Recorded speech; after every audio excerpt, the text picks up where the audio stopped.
Hi.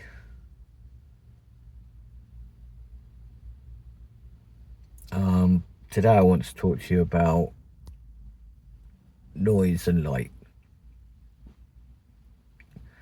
You think that everybody experiences some noise, everyone experiences light, but with this condition, it's a trigger. I keep trying to think of a way of describing it, and I can't, obviously, and it's to me it feels like if I'm in a noisy environment, it's like my energy level, it's almost like I'm powering that noise. The more my brain focuses on trying to hear other things and hear through that noise, the more my energy disappears, because as you probably are aware, that the trouble with ME is that noise, I'm saying this so badly, this is what it does. It's oh, so frustrating. Okay, I will try again.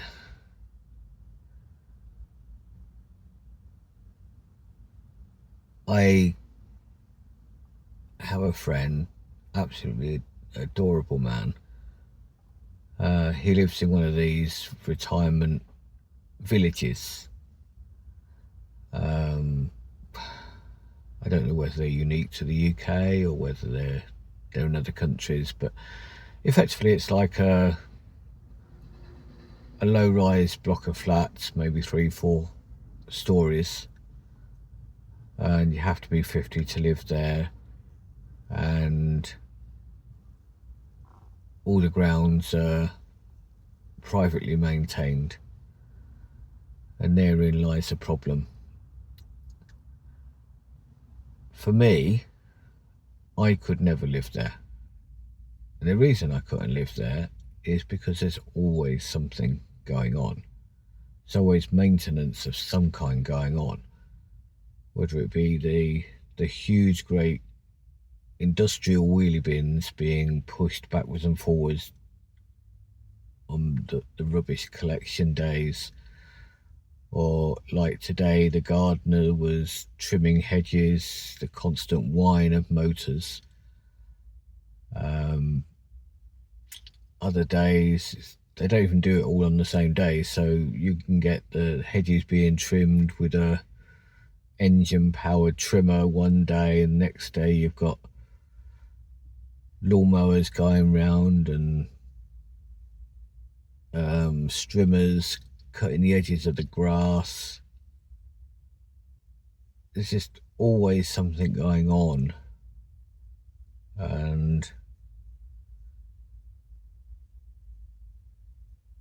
it would drive me absolutely mad, because the trouble with the MECFS is sometimes you just need to close down. You've got no energy left. You've got to close down and give your body a chance to recharge whatever small amount of batteries it can come up with. And the daily noise that's totally unavoidable. There's no way of not hearing it. It's just there. If you're watching TV or listening to music, the volume would have to go up to accommodate the external noise. He also lives on the ground floor, and quite often some of the neighbours will just stop outside of his, literally out the other side of his door or window, and they'll just stop there and have a chat, or they're shouting at each other across the green. And it's just like, to me, I would feel like I had zero privacy, no chance whatsoever of ever fully unwinding. Obviously, I spoke about light as well, and obviously every day, don't you? I mean, you get light, but if I'm trying to talk to somebody and they've got light behind them, just the extra effort, and this is how finely balanced the life of somebody with this condition is. The light behind somebody, trying to concentrate on the person you're talking to through that light, really wears down the energy levels. It's very difficult to describe, as you can probably tell by how badly I'm doing it, how little energy I and other people with this condition get during the day.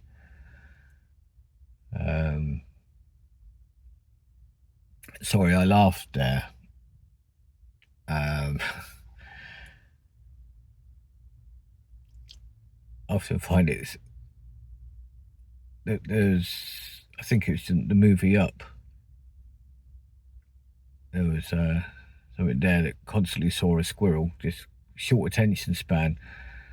And while I'm talking to you there, a squirrel, you won't have seen it obviously, but a squirrel just to my right hand side just scampered by, and I suddenly found myself, oh, squirrel. Anyway, back to what I'm totally forgetting the plot of what I'm saying now. Lack of energy. We all know that everything takes energy. That our bodies get the energy from sunlight, from the food we eat, the drinks we drink. Just having a sleep overnight recharges people, gives them hopefully several hours to a day's worth of energy. That doesn't work with ME or CFS or whatever I've got. Let's try it again. It doesn't work with ME, CFS. By the way, my intention is never to do polished videos. I could go back and redo clips over and over again, but if I had the energy to do that, then even I would question whether what I'm on about is really true or not. So you get it, warts and all. That's what I video. And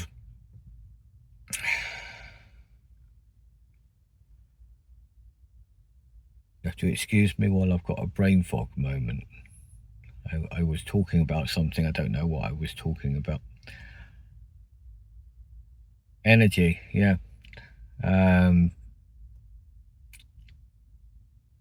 So probably the best pathetic way of describing it is if you imagine your mobile phone.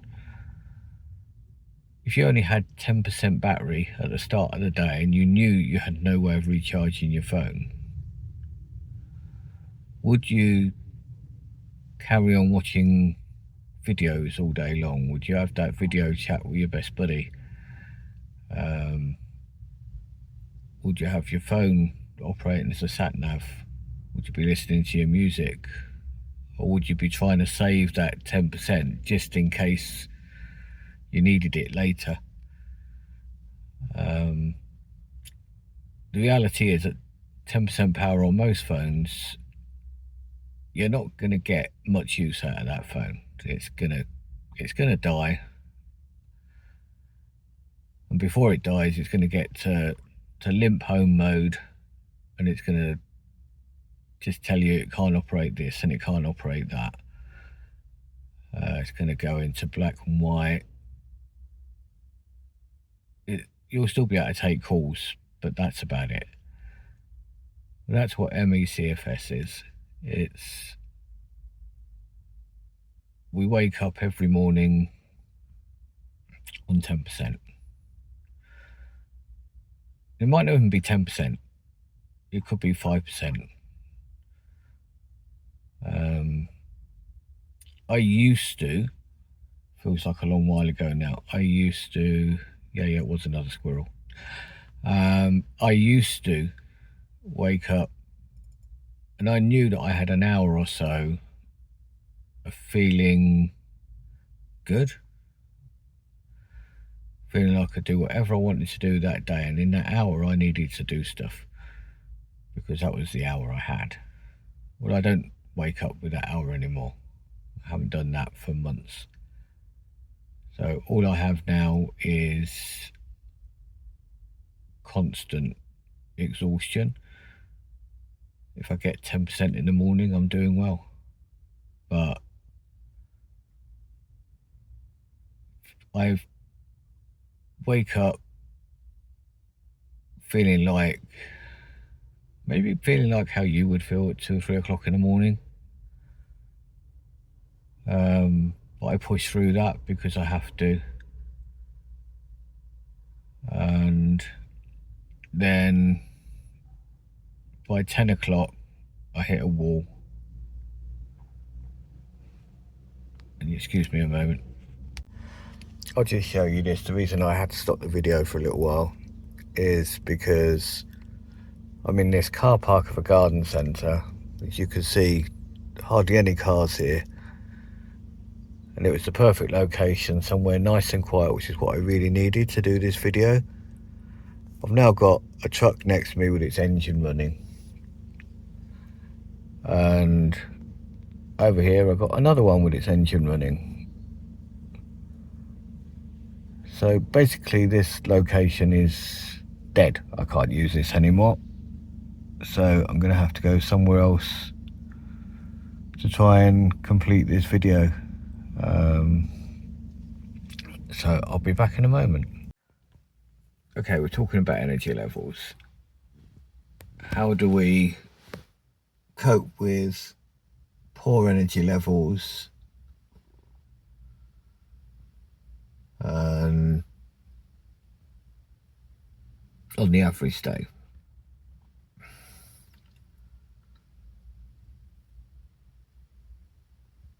Okay, let me explain today. This is not going to be exciting, right? This isn't going to be, let's do a world tour. This is just going to be the average day. I get up in the morning, I take my medication, which predominantly is for various allergies that I've got that affects my skin. Similar to eczema, but it's different.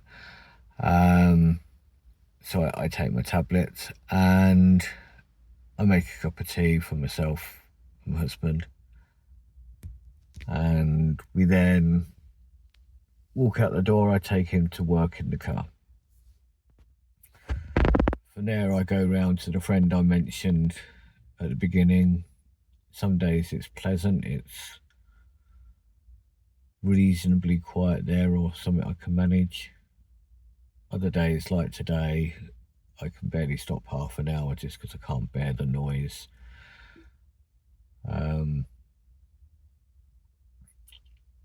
But while I'm there, I'm trying to think, what can I do for the rest of the day? Very often, my conclusion is I've got enough energy to drive home.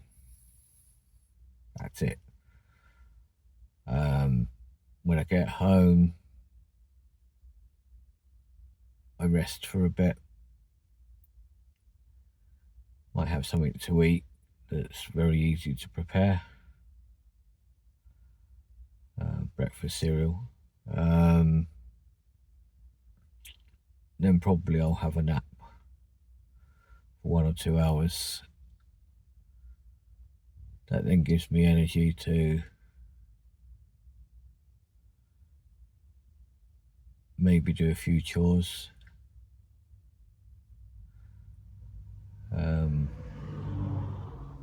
And okay, it's an E-Type Jag. It was impressive. an automotive squirrel, I guess. And then I'll go and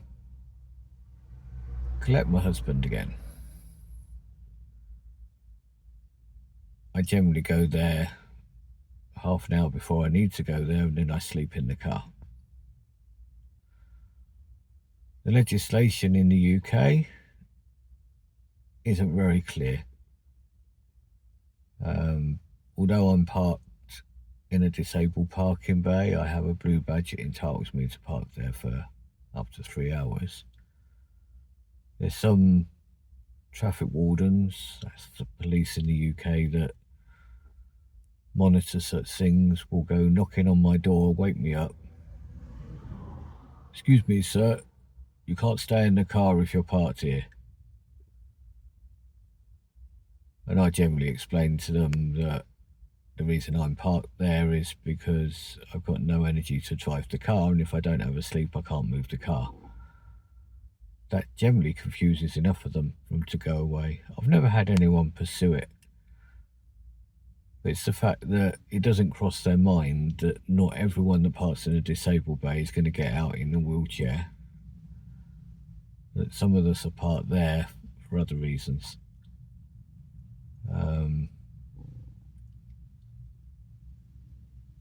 So that's frustrating. On my other channel, I'm going to actually do a little rant about the local authority and the way they treat people generally. But here I'm focusing on my condition. The sleep I've had in the car will enable me to go home and prepare a basic meal for me and my husband. Dishes generally go in the dishwasher, and I just go into autopilot and watch a bit of TV. Quite often I'll doze off. Video editor, try and see if I can speak English. Video editing of things like this, I generally do late at night. The problem I also have with my condition is there's no internal trigger. With you, if you don't suffer, perhaps you'll be getting to 11 o'clock at night, maybe even earlier, and thinking, "Oh, really tired, it's time for bed." For me, I never get that feeling. I don't feel any more tired late at night than I do all day long. So what makes me go to bed? The reality is, whilst I'm sitting down editing a video or whatever, I'm safe. If I doze off, I just doze off in my chair. Otherwise, I'll get something done. I do sometimes look at the clock and it's 3 or 4 o'clock in the morning. Oh, crikey, I really should go to sleep. But I won't feel any ill effect from it the next day. If I get 4 hours sleep or 12 hours sleep, it makes no difference. I will feel exactly the same. And I've heard some people say, well, maybe if you were to get regular sleep every night, it would make a difference.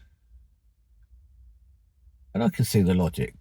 For people that don't have ME, CFS, that's absolutely true. I can remember having jet lag before I had this condition. And if I didn't just relent and just sleep and sleep and sleep, that jet lag would last a week or so. But if I did get into a regular sleep pattern, then after a few days a week, jet lag's gone, I feel fine. With this, it doesn't make any difference. It seriously doesn't make any difference. I could get 8 hours sleep every night and I would feel exactly the same after 2 weeks of doing that as I would do if I had 2 weeks of 3 hours a night. It doesn't make a difference.